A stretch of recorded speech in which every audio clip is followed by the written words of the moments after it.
Good morning, everyone. We are back here, Mix 1041 and MixTV.tv, joined by the governor of the volunteer state, Governor Bill Lee. Governor, how are you? Hey, good morning, Steve. I'm doing just fine. How are you? Well, I'm doing good. A lot to get to, and obviously you are a busy man. Let's just begin here, Governor. And you know, there have been times where we thought the pandemic was behind us, but now we have this new Omicron variant that is taking the world by storm. What are we thinking about that here in the volunteer state, and how are we preparing for it? Yeah, we've had COVID now for almost 2 years, and we know so much more than we did before. We have vaccines. They're widely available. People are using them. We are in a really different spot. We manage this like we would any other health crisis, and that's what we're going to do going forward. I think people should be trusted with their own personal management of this. That's what we've learned through this pandemic, and that's what we're going to do going forward. People know about it. They know how to protect themselves. They know what to do. And I think that we're just in a different spot. People are tired of talking about it as the main focus. I am too. I think we're in a really different place, and we are working on the things that are very positive that we're moving forward to in the next year, and reflecting on the things that we've gotten done this year and what we need to do more of. So we will manage COVID like we have before. And we have a lot more tools to manage it now than we ever did before. And so I think we're fortunately in a really different spot. We're joined by the governor of Tennessee, Bill Lee. And Governor Lee, I know that there's a lot of significance this year, 225 years of statehood. And also, well, let's just begin there. That's an unbelievable number, isn't it? Yeah, we were the 16th state in the country formed, and that was established in 1796. Maria and I are going to every county in the state this year. We've been to about half of them so far, and we are talking in each community about what we're calling Untold Tennesseans. That's the theme of our 225 celebration this year as we travel the state. The regular, everyday people, the farmers, the teachers, the doctors, the factory workers, the everyday regular people that are not maybe newsworthy and famous for making this the greatest state in the country, but they're the ones that actually did it. And it's been refreshing and a lot of fun, but also important to remember our heritage, to build upon that, and to plan for the future. This is the greatest state in the country. I have totally come to realize that since I got into this job. The people are remarkable. There are things about Tennessee that are incredibly attractive, which is why more people are moving to Tennessee per capita than any state in the country. People are coming here. Companies are coming here. People see Tennessee as a place where America hadn't lost her way, and they like that, and we're celebrating that. We're joined by the governor of Tennessee, Bill Lee, and you're in the news this morning, Governor.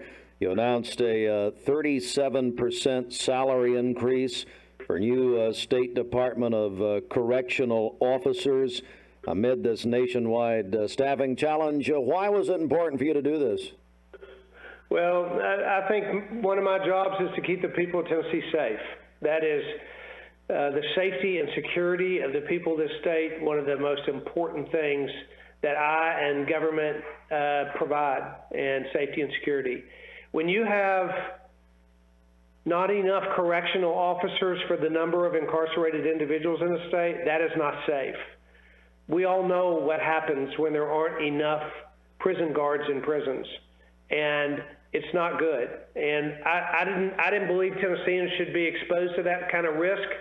I think we ought to make sure that those that are incarcerated have the right level of oversight, and for their own protection and for the protection of Tennesseans as well. So I knew that we had a problem, and I believe that it was incredibly important that we correct that, and we were, in my view, underpaying correctional officers, so we made an adjustment. And I'll add to that, I'm a strong believer that if you're going to have a civil society, you got to have law and order, and if you're going to have that, then you got to have law enforcement, and you've got to fund them correctly. You've got to support them.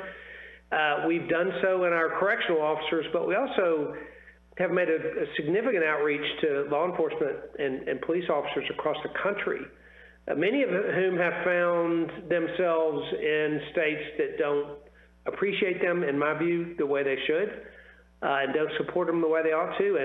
And I've said, hey, we love law enforcement here. We support you, and we need you. And we reached out via video to law enforcement across the country, and it's been responded to very well. We've had hundreds of applicants, and we believe that we ought to have a safe environment, both through law enforcement and correctional officers.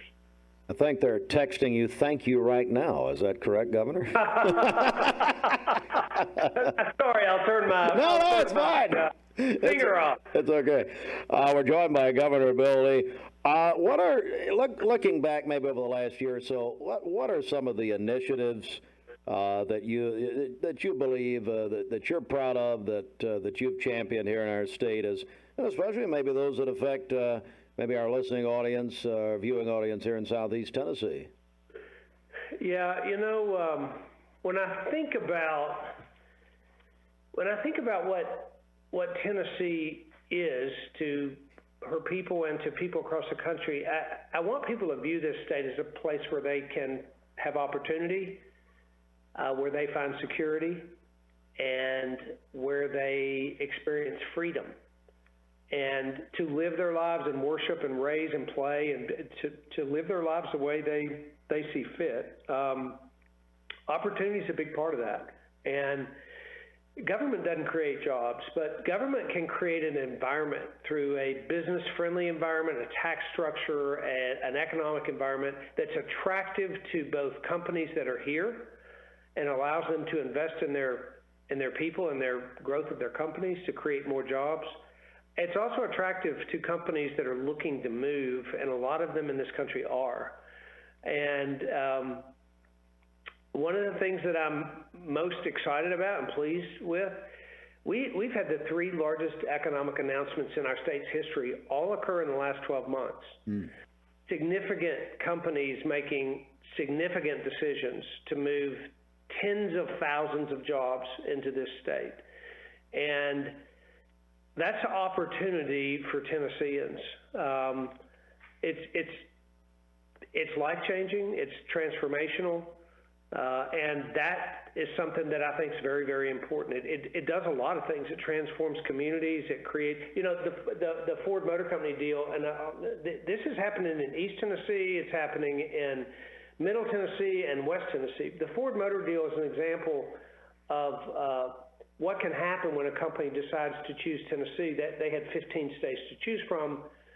They landed here for a number of reasons, but that creates significant opportunity for, and in particular, a rural community. I've had real focus on rural Tennessee.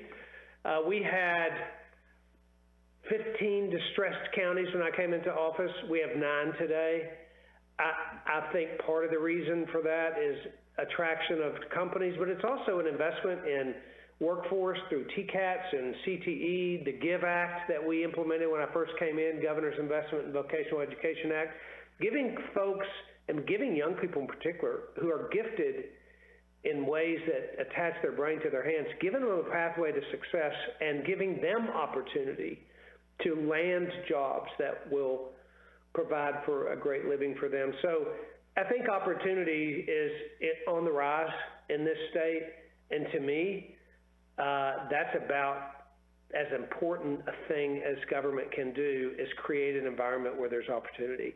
We talked about security with law enforcement and protecting our citizenry, and then freedom is foundational. I mean, we've tried to give people economic freedom. We've tried to give them medical freedom. We've tried to give them freedom in every way, defending the Constitution, the First Amendment, and religious liberty, and the Second Amendment for the right to bear arms.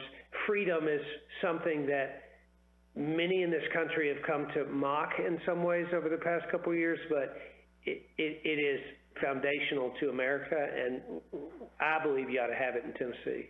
Governor, we have about 30 seconds left. In this time we have left, it's Christmas time, and you and the First Lady, anything you'd like to share here at this Christmas time with our audience? Well, certainly, I know that regardless of what life holds, and I can say this from my own personal experience, but regardless of what life holds, there is hope. And hope has a name, and hope is found in one place, and it's found in Christ, and we celebrate his birth, which created for us, those of us who pursue him. He's created for us eternal hope, and we're reminded of that at Christmas. That's why we can find joy and peace in the midst of turmoil and chaos, because that hope transcends our daily circumstances. So I hope people have a blessed and Merry Christmas and joyful as well. Merry Christmas to you, Governor Lee, and the First Lady, and your family, and I really appreciate you joining us. Thank you, sir. I look forward to the next time. Thank you, sir. Merry Christmas.